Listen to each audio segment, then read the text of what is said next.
For those of you guys who don't know me, let me get to the beginning of my slideshow. That would be beneficial. I didn't introduce you, Adam. Sorry. Oh, well, you can go ahead and do that right now while I fix something. Oh, well, I think I didn't introduce Adam because everybody knows him. He's a great local birder and a teacher. And actually, I met Adam about maybe 10 years ago. Yeah, that sounds And right. I was leading a trip at Ryerson, and he posted on iBet, which is where people used to post, that he had a blue-winged warbler there. And I said, where? And he said, I'll just come and I'll show you. And that's how I met Adam. So, and now he's kind of a stalwart in the birding community, more than a kind of stalwart. And you're on the iOS board, right? Correct. And also does trips with Josh Engel for Red Hill Birding, which, as you all know, our first Zoom program was Josh talking about birding the Pantanal. So that is Adam. And Adam, anything I missed, just go ahead. Oh, that's fine. I think you covered just about everything. Okay. So for the program I have for you guys today, it's called Birding Montana, and it's called Where the Mountains Meet the Plains. And this was a trip that I helped lead with Josh for Red Hill Birding, and it was a joint trip with the Illinois Ornithological Society that happened last summer. Just a little bit of background about the trip itself. When I was told to try to figure out a plan for an iOS kind of a domestic trip for the summer, my mind immediately went to North Dakota. North Dakota is a location that has very good high quality grassland, and in that area are species that you can't find anywhere else in the country. Overall, you can't find them in anywhere else in the country. And so most people who are into birding in the United States at some point want to make a trip to that area in June to find all the species that you can. And so I started researching that. And as I did, my mind kept going farther west. And as I kept looking on eBird and doing researching and trip planning, I found out two things when it comes to planning this trip. One, the farther west you get, the more birds you tend to have, the more diversity you tend to have, the closer you get to the mountains. But the plus side of it was that you don't really lose all of the species that you would want to see in North Dakota when you get this close to Montana. So at some point I landed on Montana as the place to be, and there isn't a lot of trips that go out to this area that we're at least as far as tours go. So it was kind of exciting to be able to plan a tour around the idea of seeing all of the birds from the grasslands as well as seeing the birds in the mountains. And so it's also a good tip for birding, by the way. If you ever get a chance, bird the edge habitats, where habitats meet, and you tend to get the most diverse number of species. And this photo here, which is just outside of Gardner, kind of gives you an idea of what you get with the mountains. Those are I believe the Bridger Mountains in the background, and just the open range and foothills. It all combines together in Montana for a great trip. I think as I mentioned to you guys earlier, this was an iOS trip. This is the group that we got to take out. It was an excellent group to have in the field together. When we weren't seeing lifers together, we were laughing. If you've ever traveled before, you always know there's little bumps in the road as well. And everybody just did a really great job just handling the bumps with humor and just having a really good time. This photo was taken in the Lamar Valley of Yellowstone, which we'll be covering in a bit. But before I get any farther in there, I've got two people I need to thank for this. First is Josh for providing a lot of photos and just his overall guidance and planning the trip. He's been doing this for years and he's an expert. I consider myself still to be a novice when it comes to planning these trips. So I was really thankful for his leadership in that. But also I want to thank, if you can see my arrow here, I want to thank this man right here. This is Tyler Funk. He's the iOS field trip coordinator, and he took some incredible photographs that helped kind of supplement this as well. As you can see here, this is Tyler Funk in the zone. Whenever we found a really good bird, at some point I would look over and there was Tyler assuming the position and just nailing the photograph. I believe in this one, we're in the Beartooth Mountains and he's taking a photo of a Hammond's flycatcher. Okay, so this gives you kind of an idea. Montana's a big state. You know, this is big sky country. So where did we go? We focused our efforts around Bozeman. This is Bozeman here in Gallatin County. It's international airports there. And we worked clockwise up into the prairies where it says wheatland, which is a very appropriate name for a county. And then dropping back down into Red Lodge, which was our next area that we ended up staying at, which allowed us to drop into the Lamar Valley and back around to Bozeman. So this kind of gets you an idea of the route. It's a really nice route. We're still working on perfecting everything with it. So it kind of gives you that nice little clockwise circle around. So we stayed in Bozeman, we stayed in Harleton, we stayed in Red Lodge, and this little mark over here, I'll explain later. And it kind of seems weird that the map's going off like this. And that's because I was doing this on Google Maps a few weeks ago, and Google Maps will not allow me to make a route through this mountain pass because it's closed during the winter. And so it assumes I'm trying to drive through that pass, which is not true. But this kind of gives you an idea of what the trip was looking like. So the start of the trip was a few days. And by the way, I forgot to mention as well, I'm going to be showing photos from the tour and also from the scouting trip. So it kind of gives you an idea of what's possible as well as what we saw. So we started in Bozeman, and unfortunately, the first day we got there, it was raining. So we had some feeders we got a chance to visit. Luckily, the person who has the feeders is part of the Montana Ornithological Society. And so he gave us, we don't have any photos because it was raining so bad, but just great looks at Cassin's finches and evening grosbeaks. And there were a few Rufous hummingbird around. It was just, not Rufous, Calliope hummingbird around. And it was just an overall great start to the western area, but we were pretty eager to cross over the Bridger Mountains here and make our way down into the rangeland where we began making our way to Harleton. The first major stop that we made was to a reservoir, Cottonwood Reservoir, in the middle of the rangeland on the way to Harleton. And it's an incredible location. It was cold, but we were surrounded by waterfowl. These are eared grebes, a pair. We were in the height of breeding season, so a lot of birds were pairing up and making nests. Around the shoreline, we were surrounded by yellow-headed blackbirds that were beginning to nest. Swallows were flying everywhere, our first willets. Just a really good introduction to the waterfowl that you get a chance to see while you're out in Montana. And as I mentioned, we were surrounded by range country, so not necessarily the open grasslands, but really more of the sagebrush. And this beautiful little sparrow related to our chipping sparrows is a brewer's sparrow that we had a chance to really enjoy. This is the Countryside Inn. This is our home base while we're in Harleton, Montana. Harleton is a very small town.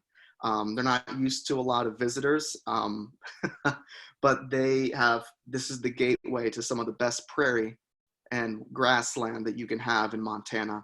So it was fun to meet the locals, introduce them to what we're doing and getting into birding, and to have them realize just how wonderful their backyard is. This is just one of the many roads that are crisscrossing the prairies just north of Harleton in an area called Judith Gap.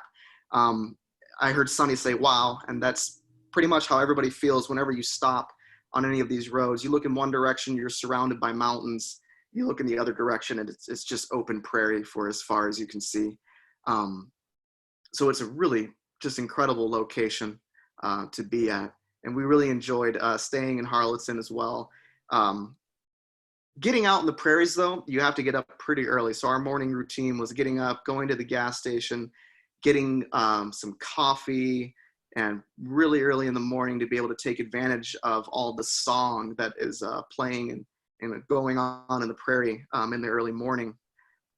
surprisingly good donuts too in this very small town, which I was impressed by, which I like donuts. And for them to have homemade donuts in the middle of nowhere is a good deal to me.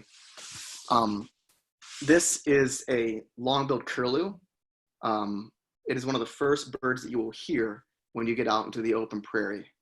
Most people, when they think about shorebirds, they think about oceans and mud flats and just areas with water. But long-billed curlews are unique in the fact that they are in a group called grass pipers, where they spend the majority of their breeding season in short, dry grass prairie, and they are very loud and they're very territorial, and they'll always let you know that they can see you by calling. And at this point, one of them was flying around the vehicle, letting people know that it was there, and it was a common sight. It's always good when you have such a wonderful bird that becomes a common sight so quickly. And a fun fact, I believe Amanda is on the call today. Amanda was one of the people that found a long-billed curlew at Montrose just a month before we went on this trip. And so her and Scott and a few other people had the fun of and jokingly gloating that they had already seen a long-billed curlew even before the tour started. So a highlight for some, and for other people, just another bird. This is another shorebird you get to see a lot while you're out on the open prairie. This is a Wilson's phalarope. This is a female Wilson's phalarope. They're often seen on roadsides where there's ditches that fill with water, more open, wet, grassy areas, but they're rather common, and they allow for great photography. This was a bird that I took on the scouting trip. I just sat down on the road and they just got comfortable and were swimming around, and they're just incredible birds. Fun facts about Wilson's phalaropes. It's kind of role reversal compared to most species of birds. The females are the brightly colored ones. The males are the dull ones, and the males are the ones that after the female lays eggs, they're the ones that take care of the nest. They're the ones that brood, raise the young, make sure the young fledge, and the females just take off after laying the eggs, sometimes to raise even more young. And the female phalaropes are definitely the most sought after and photographed, but the males, scraggly, off to the side, but still wonderful to see when you get a chance to.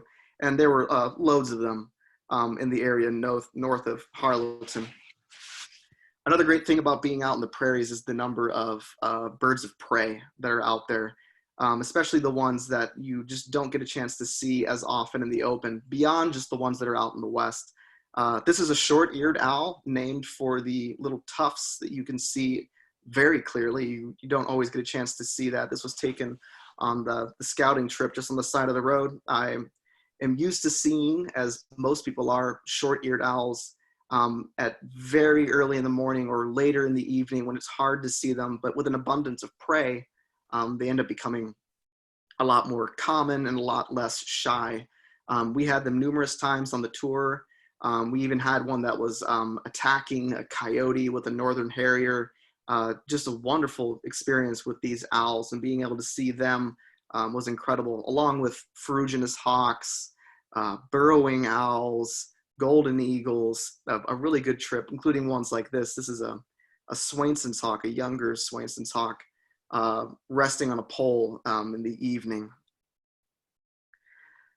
When people take tours, they tend to narrow down their list of what they want to see to something called a target species. And for those who are new to birding, a target species is, you're excited to see the other birds, but there are a few birds that you want to see more than other ones. And when I was talking about originally doing this trip in North Dakota, this bird here, called a Baird sparrow, was at the top of the list, and wasn't at the top of the list for a lot of people on this trip. Baird sparrows are not the gaudiest, they're not the prettiest, it's not the one that you show your friend for the first time to get them into bird watching. But if you're a bird watcher, this is a very, very important bird, and they're exciting because they have such a small range. So their range is restricted in breeding season to North Dakota, eastern Montana, northern South Dakota, and a little bit into Wyoming, and recently a small section of Colorado. They're very quiet. They're very shy.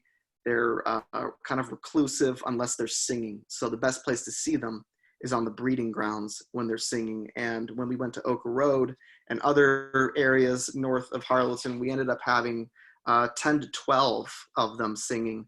They're very thin insect-like call, but it surprisingly carries. And this is the typical view you get of one, which is exciting for most, but we had a chance to have a very good look at one that came to a wire fence to call back and forth with another one that was across the road. Another bird that people are very excited to see, or a family, will be the Longspurs, named for the long claw on their back of their foot. They are extremely beautiful. This one is the chestnut-collared Longspur. You can kind of see the chestnut collar, the kind of buttercream yellow throat and black belly. They prefer wetter, a little bit taller grass, of which there are pockets of that throughout the grasslands.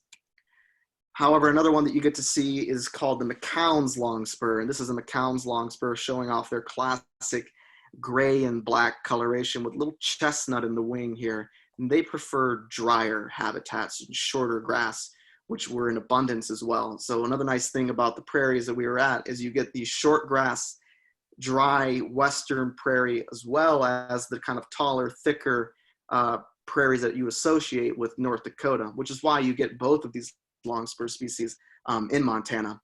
And this one's doing something unique that if you've ever been out to the prairies, you often get to see. It's displaying and singing in flight. A lot of birds in the prairie, if they want to make themselves known, if they want to attract a mate, there's not a lot of tall perches for shy birds to get onto to be able to announce their presence. So a lot of these birds have adapted to flying and singing and then kind of circling back down to land and to do it again over and over again. So it's one of the cool things about being out in the prairie is that there's song below, there's song above, and there are birds flying and flitting about, and it's just a wonderful experience for that. And one of the ones that is most notorious for flying and singing is this bird here. This is called a Sprague's Pipit. Sprague's Pipits spend the majority of their time in the breeding season during the day flying at very, very high altitude. They look like a speck, and they circle around and sing and circle around and sing for what seems to be an endless amount of time, much to the frustration of bird watchers when they come out to see them. I tried playing their song once to see if the bird would react, and this guy here dropped down like a rocket, landed on the ground, and did a quick search, and then took back off. And it was a really enjoyable experience to see a Sprague's Pipit this close for a few seconds before he went back up to defend rightfully his territory.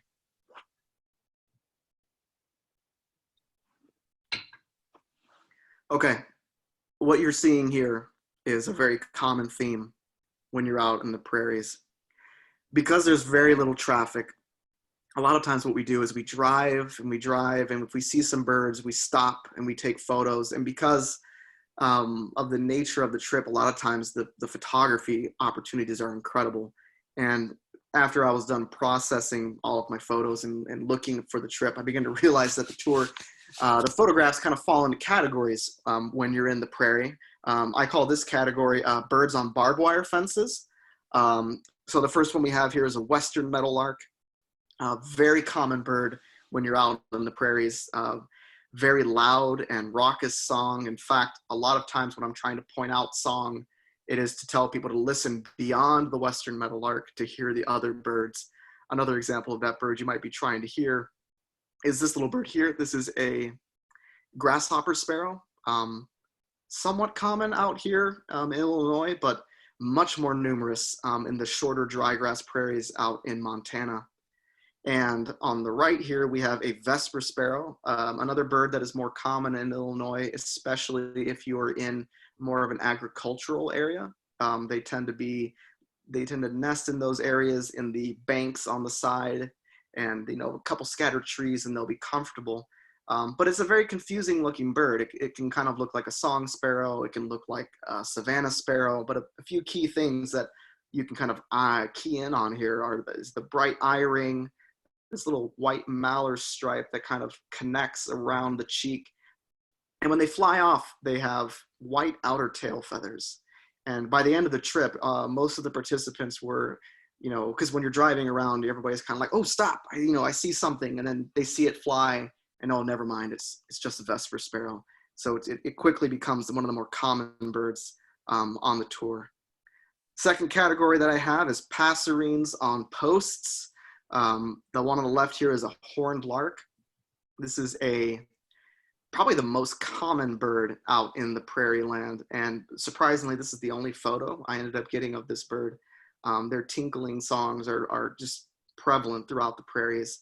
And on the right here, we have the butcher bird. This is the loggerhead shrike, notorious for catching its prey and impaling it onto barbed wire fences or thorny brush to be able to save it for later or to use it to grip while they eat. And looking for loggerhead shrikes, it's one of those birds where keying into habitat is important. A lot of times you want to look for those big thorny areas or look for the prey, grasshoppers or small rodents that they attach to the thorns. And they also nest in them as well. And before barbed wire was prevalent in the West, a lot of times they used hedgerows with thorns to kind of keep cattle in. And that was a very important aspect of nesting for loggerhead shrikes. It wasn't just passerines, though, that like to stay on posts.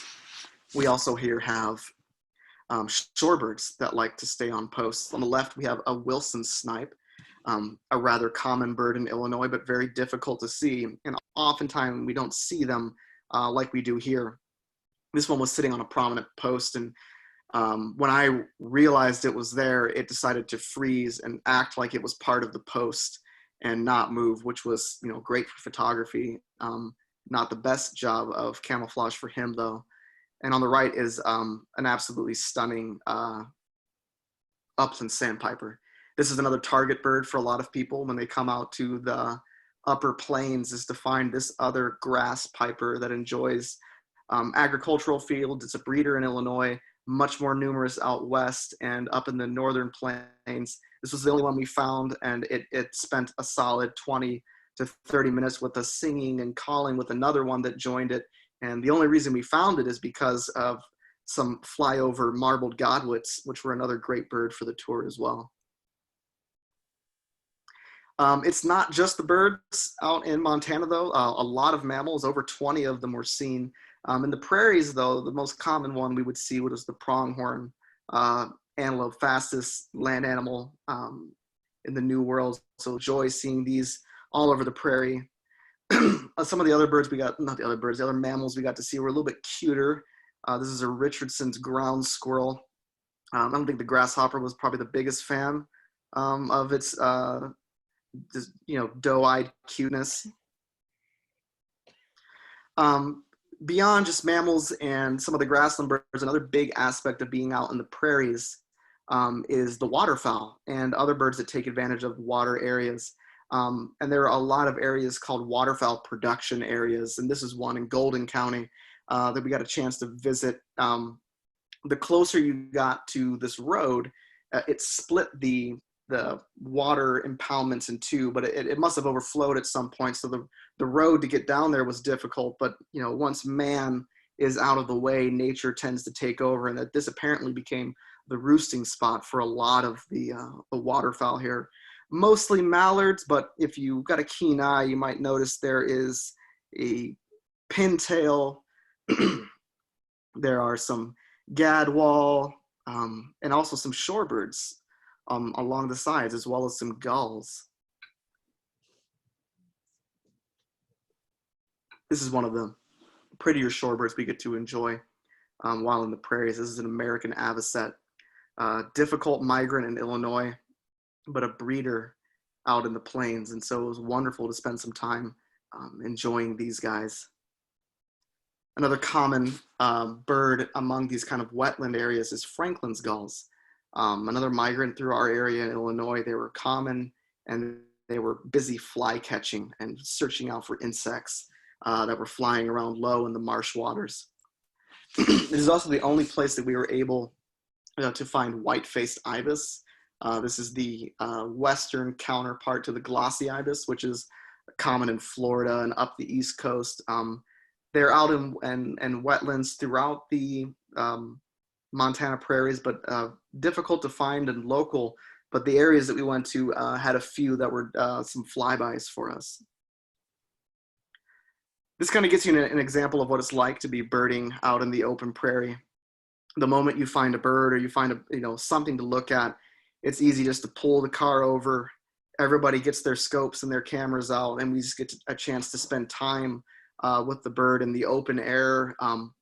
Like I said, zero traffic. We might have had one car coming, and because we're in big sky country, you've got like 15 minutes or so to prepare for the car to pass you. So easy to get out of the way, and just an incredible start to our trip, the first few days covering the prairies. The second part of the trip, or the second leg, is to get out of Harleton and drop down. This is where the wetland was, by the way. So we spent a morning hitting the wetland and going down to a spot we're going to talk about here in a second, southeast of Billings, and then making our way down to Red Lodge, which is kind of the intro area to the Beartooth Mountains and more of our western feel for the trip itself. This is Pictograph Cave State Park. This is just southeast of Billings and is our first, I would say, major change in habitat for the tour. We get a chance to break and have lunch in this area and explore just the surrounding. It's got more of a scrub riparian feel to it, some open ponderosa pines and cliffs, just a very different feel, which led to different birds to see, as well as just the wonderful history of the area. This is the most common bird probably in the area, is a spotted towhee, very boisterous and easy to bring out into the open and to view for good long whiles. Our eastern counterpart, indigo bunting, finds its limits, and then we start seeing these lazuli buntings around the Billings area. And so these are very beautiful, our western counterparts to the indigo buntings. They sound very, very similar to indigo buntings. I was impressed by that, by how similar their sound is. But once you get a look at them, you can easily tell the difference between them and an indigo bunting with the peach breast and the markings in the wings. Above the cliffs were a lot of swifts, white-throated swifts were flying around, including a pair that copulated in the air. I didn't know they copulated in the air. It makes sense. Very difficult to photograph. I'm impressed that Tyler even got a photograph of these birds at all. And also around the area were a nesting pair of peregrine falcons. And for being in the Chicago region, peregrine falcons are a big deal to have their reintroduction program and to see them succeeding. So it really is something else, though, to go out to the west and see these unbanded, for lack of better words, truly wild peregrines, and to see their success in these areas, and seeing their nest itself and imagining that they could have been nesting there for hundreds of years. It's just incredible to think about. And it's just a wonder to see them in their natural habitat. This is a canyon wren. It's always cool when you can be in the prairie early in the morning looking at longspurs, and in the afternoon be looking at a canyon wren, which is just a vastly different habitat. Their calls reverberate off the walls of canyons, and this one was on the before we started the tour, and we had one on the tour as well. It was a little bit more difficult to find, but we ended up having really, really good looks at canyon wren on the tour. Normally, I try to get a photograph of the hotels that we stay at. It's something I want to do to show people what it looks like, where we're staying. I forgot to do that in Red Lodge. I forgot to do that on the pre-tour. I forgot to do it on the tour, but I did remember to take a photograph of a tom in the parking lot. So that's something. So I'm glad I got a photograph of this bird that was strutting its stuff in the parking lot. I didn't see any other turkeys around. I can't explain why it was doing this, but it was kind of fun to see. So this was my intro to Red Lodge, which is at the base of the Beartooth Mountains. For our time in Red Lodge, the first afternoon and then the first morning, we spent seeking out birds kind of in the foothills and the kind of rushing mountain creeks to find just a new suite of birds. And as you can see, we're all focused here, and we're focused on this. This is a calliope hummingbird, the smallest hummingbird in North America. You would think that would make it a very difficult bird to see. However, what's really fascinating about the calliope hummingbird is they will fly around and feed, but at the end of the day, they end up flying back up and landing on a real prominent perch and sitting there and kind of surveying their domain. So if you can find the perch, it ends up being kind of easy to actually find the calliope hummingbird despite their size. So this was one of the best birds of the trip. They're just full of character. Another wonderful bird in this area, this is a red-naped sapsucker. This is the cousin of the yellow-bellied sapsucker that we have out in our area. Other good birds in this riparian area are green-tailed towhees, McGillivray's warblers, Hammonds and dusky flycatchers, especially dusky flycatchers. This was just a great introduction to a new suite of birds for all of us. Now this bird, a lot of you guys probably already know what this is. This is an American dipper. And for some people, and for one person in particular, this was the #1 bird to see on the trip. She mentioned it, if I got to see an American dipper, nothing else matters, everything else will be good, the tour will be considered a success. As a guide, I love showing people birds. As a guide, it's also always a challenge when you want so badly to find one bird, especially one like a dipper. And when we were on the scouting trip, I was told that the river levels were really high and it was a very difficult year to find dippers and it might be hard to find them. And so when we finally made it over to Red Lodge and into a really good area for dippers, it was kind of a crapshoot as far as what we were going to do. And so Josh and I decided, let's just start checking bridges and seeing what we can find. And the first bridge we came across, immediately when we got there, we see this dipper calling and flying down the river right towards us and landed on this exact same rock where we took the photo on the main tour. As you can see here, it's carrying food, and we were lucky enough to be standing on the bridge that it was building its nest under. So it was a wonderful experience to be able to see this dipper up close, a unique passerine that spends the majority of its time in or near creeks and very cold rushing streams, even rapids, and they'll constantly dive underwater to collect food. A beautiful song, a white, nice nitrate membrane that you can see. It's just an incredible species. After the foothills, in the morning, we began to make our way up higher into higher elevation. This is the Rock Creek Vista where our group took a photo and we got a chance to have breakfast, a very large parking area and a place that gets pretty busy with tourists in the summer. And one of the animals that's most excited for the tourists is this one. This is a Uinta chipmunk. Very, very common. A big discussion on the tour was about how to pronounce the name, spelled Uinta. And the way we found out it was said, you could say it, pronunciated Uinta, was because the description for it was the way you say the name is you ask somebody if they're interested in mammals. Are you into mammals? Are you into chipmunks? This is a Uinta chipmunk, endemic to this region. They would run up to you while you're having breakfast and check out your van. They apparently were very, very used to having a lot of visitors. And so as the visitors began to pile in, we decided it was time to head out and get to a higher elevation. However, as we were leaving, we noticed the raucous calls of a Clark's Nutcracker, of a very beautiful corvid that is also attracted to a lot of people, much more shy and much more likely to take food on the sly, but they very often will follow people and will take scraps if they can. Otherwise, they're a very nomadic bird and sometimes difficult to find. This is the road that we took up to get to the Beartooth Pass. The Beartooth Pass and the Beartooth Highway have to be one of the most scenic routes that you can take in the United States. The views like this were nonstop and were just wonderful.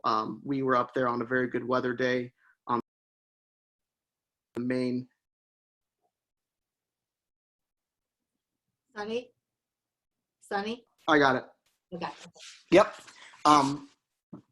Very much just an incredible place to be. Both days, perfect weather. I don't know if you guys heard that or not, but perfect weather. But the main reason we came up to this area and spent a lot of time was for another main target of our trip, and this is the Black Rosy Finch. Absolutely beautiful, and one of the top birds that you can find in the United States. They breed up in this area, and they're actually endemic to the lower 48. So if you want to see a Black Rosy Finch, you have to come to the United States. You have to come to the lower 48 and spend time in Montana and other high elevation ranges if you want to find them during the breeding season. They travel down to lower elevation to areas like the Sandia Crest Mountains in New Mexico, but there's nothing like seeing them in their breeding range. They breed on sheer cliff faces, and it's just, for such a beautiful, dainty bird, they sure take on a real rugged habitat for breeding. This is actually one that we saw on the pre-tour that's doing displays. You can kind of see what it was doing was it was moving its wings up and down kind of in like a hypnotic motion and showing off its bright rosy feathers on the wings and on the upper tail coverts.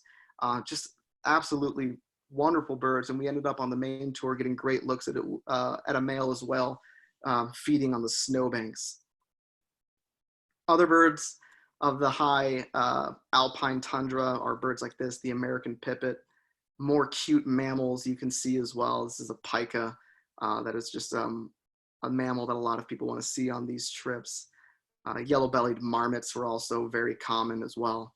But after spending a decent amount of time up in the high alpine, on this day we dropped back down into Red Lodge for lunch and then took an excursion out into a very, very different habitat for the afternoon.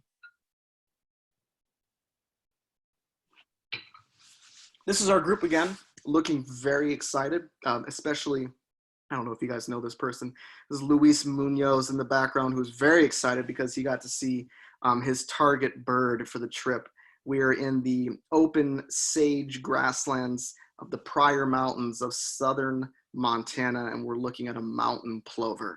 Another great photo by Tyler Funk.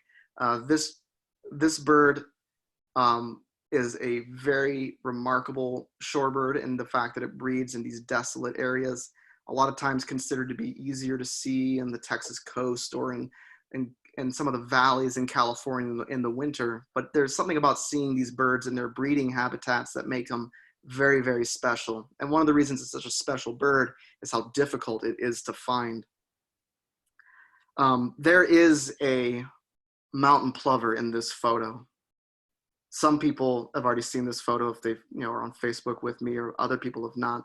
But this is a photo that we took, Josh and I took, which was very similar to what we experienced of looking for mountain plovers. So Rena, I haven't told you this, but what I'm going to do is I'll send you this photo, and you can feel free to send it out to anybody that was on this thread and see if they can find it. And then in a couple days later, Where's Waldo? Okay. I'll send out the results later to see if anybody can actually find this plover. I promise you it's there, and I promise you when you find it, it'll stand out a little bit. But it just goes to show how well this bird is adapted to its surroundings. Other birds of these sage grasslands that are just make it for such a unique trip, especially considering we saw a rosy finch in the morning. This is a sage thrasher, which is prevalent out in these areas. When we hiked up into a canyon called Bear Canyon, we found gray flycatchers. We were looking for pinion jays, which we didn't find, but we know that this is probably one of the best areas in the state to find them. So hopefully in future tours we will. But also there's a small blue-gray gnatcatcher. It's one of the more westernmost blue-gray gnatcatchers, and they breed in this canyon. And it's the only place in Montana where you can find a blue-gray gnatcatcher. And I know blue-gray gnatcatchers are common where we are, but there's something fun about being in an area and knowing that everybody who watches birds in Montana that wants to see a blue-gray gnatcatcher comes to this canyon to find a blue-gray gnatcatcher. And it's so fascinating to be excited about a blue-gray gnatcatcher, considering how common they are now, even though I think we're all excited about them right now because they're just showing up.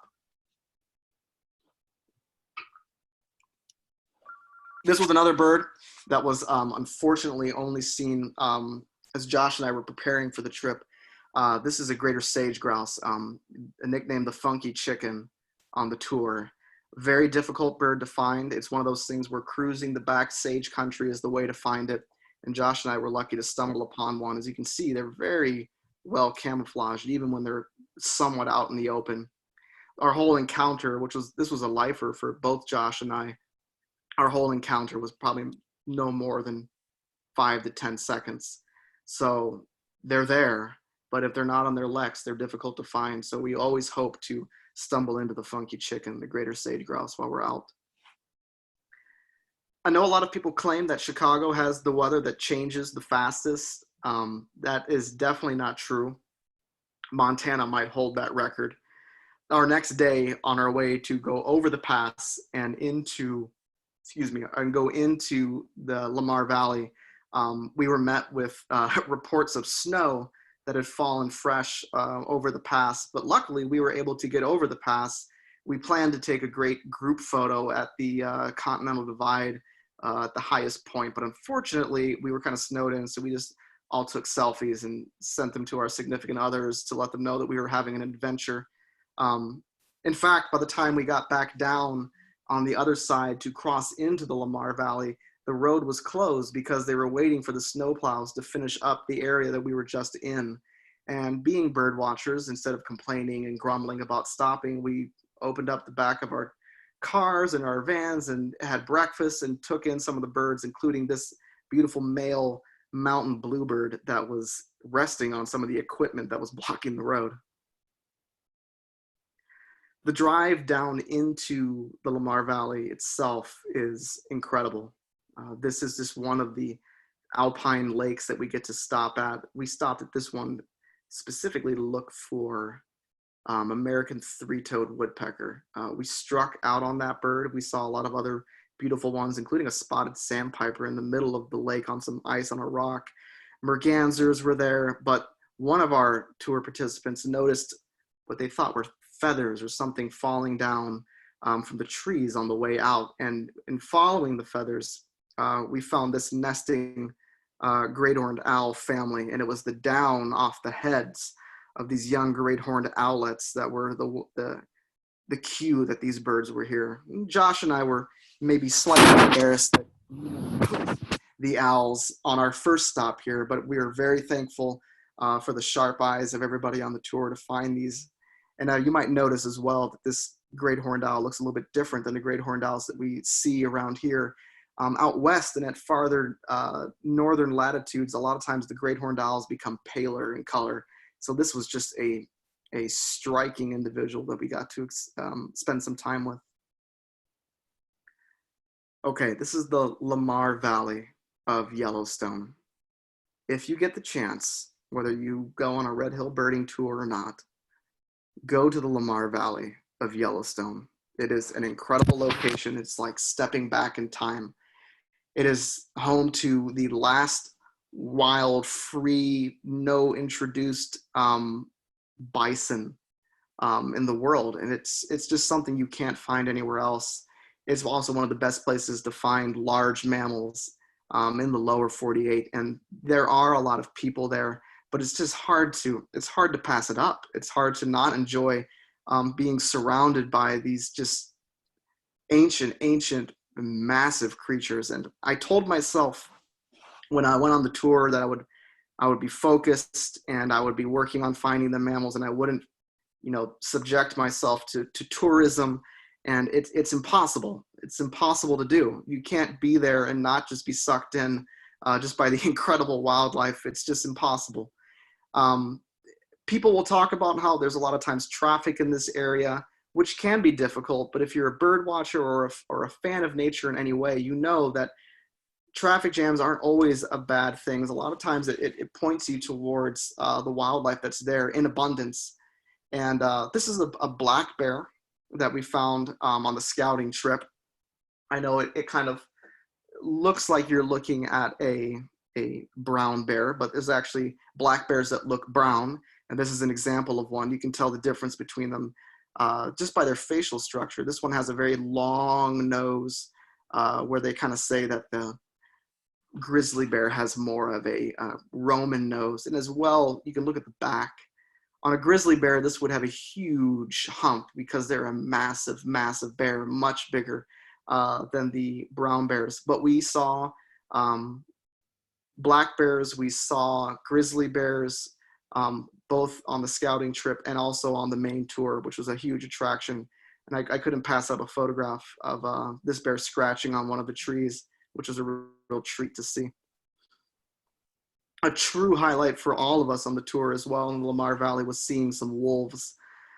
There's a couple packs out there that are very easily seen during the day. It helps to have as many people, like I mentioned earlier, that are there spotting these wolves. I'm proud to say that we were the group that refound this wolf that was covering some ground pretty quickly. And we never got a photo of it, but one of the cool things we saw was this wolf carrying what was either a leg of a antelope or a leg of a mule deer. We weren't sure, but it was fun to watch him carry that effortlessly and cache it somewhere. And it doesn't look very big here until you see a coyote next to a wolf looking like a chihuahua, and it gives you the full sense of just their overall size, and they're just majestic animals to see out there. Some other cute mammals that we saw in the area as well on the pre-tour was these badgers. Unfortunately, we couldn't find them on the main tour because of a little bit of rain that came through. These are actually young American badgers that are just kind of sleeping it off and waiting for mom to come back from a hunt. And once again, there was a group of people that were slowing down and looking at these, and they gave just incredible looks. All throughout the Lamar Valley and Yellowstone, there are mammals to be seen. Even when you're stuck in traffic jams. This was a stuck in a traffic jam for a bear that we had already seen, and everybody was passing up an opportunity to even look at this mountain goat that we found. So just incredible to see wildlife just everywhere. Sorry, bighorn sheep that we saw. So even if crowds kind of bother you, this trip is still incredible for wildlife. And all it takes is going off the trail just a little bit, which we did later on. And you can see some incredible wildlife without many people. We did look at birds as well in the Lamar Valley. It wasn't all just mammals. We actually had one person on the tour that was really excited to see this. They wanted to see a cowbird on a native cow. And we finally got a wonderful photograph of cowbirds resting on bison. In fact, this male is actually displaying on a bison. And so it kind of gets you an idea of what cowbirds must have been like pre-colonialism. It's just really fun to look at. Also, at some of the soda buttes, you can also see birds like this. This is a cliff swallow, and they were nesting all over that area. The final day that we had in Montana was staying in Gardner, and it was a very long day spending it through the Lamar Valley and going over the range. And so we took it a lot easier and spent some time slowly making our way back, back into Bozeman. These are two wild trumpeter swans that we saw along with yellow-headed blackbirds and other marsh birds on our final day. Just a real relaxing end to the trip. And it's hard to beat spending time. This is also just outside of Gardner, and it was our kind of our last full day there. And so it's wonderful to see just scenery like this, and hard to say goodbye to scenery like this, but it was truly a wonderful trip. Okay, that's what I have for you guys as far as kind of making a trip into Montana. So if you guys have any questions, feel free to let me know. Red Hill Birding is making a trip, like we mentioned earlier, in the summer of 2021, the 16th to the 21st.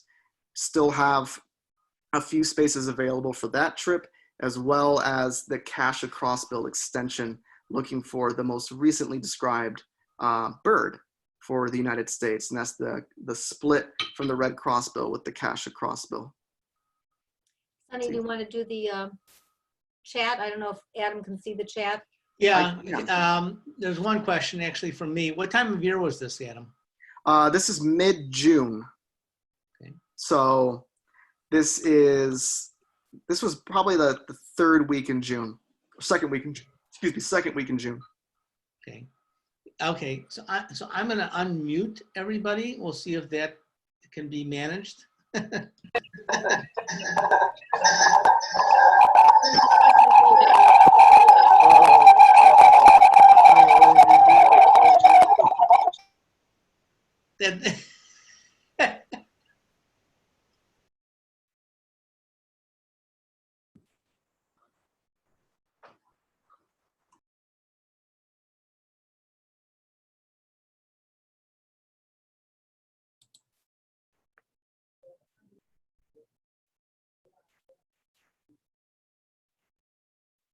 He's muted, you know. Muted. There we go. There we go.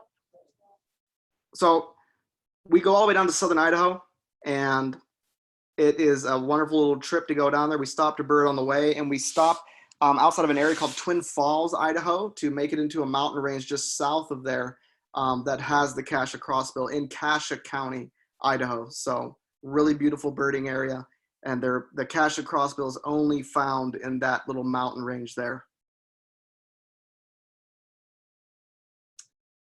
Anyone else have a question? Can put it in the chat.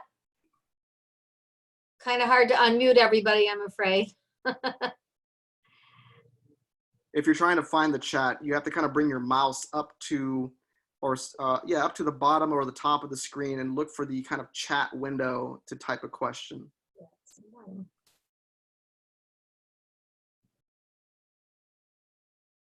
Adam, how many people did you have on the trip? Oh boy, probably like 12, I think was the number. And were you in vans, or were you, it looked like you were in cars? We were in vans. So Josh had a passenger van, and I had a minivan because I was taking that same group all the way out to Idaho. So we had to have a smaller vehicle. So besides great horned owls, what other fledglings did we see? My goodness, that is a really good question, Carrie. I'm trying to remember what other fledglings we saw. A lot of ducks. So a lot of younger ducks were following around. So northern shoveler, I remember seeing cinnamon teal. I remember seeing fledglings for. I remember seeing a few fledgling meadowlarks as well. But a lot of birds were still feeding young at that point. So a lot of birds feeding young.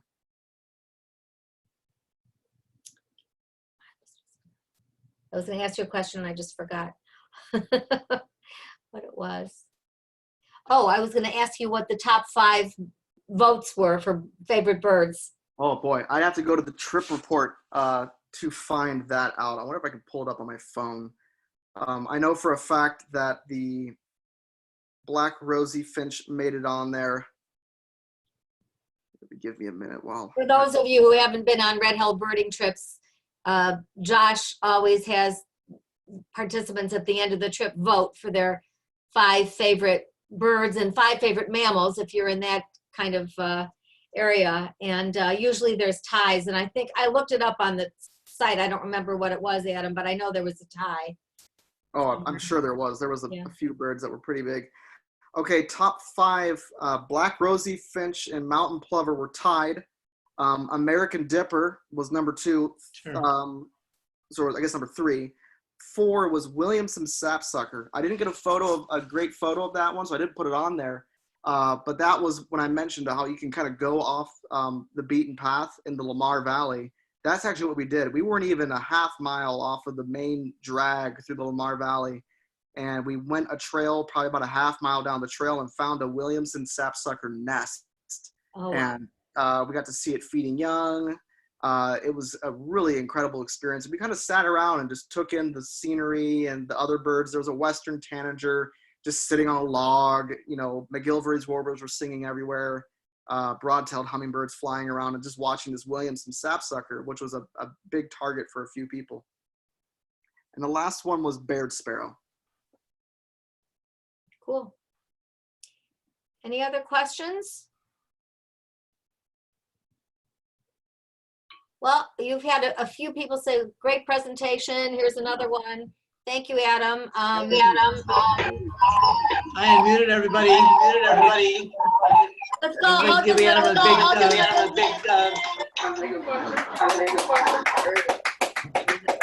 Thank you so much. Maybe we'll be able to travel again. Yeah. Okay, Adam, thanks so much. Yeah, thank you. Bye-bye. The red is the lead. Sounds like he's got.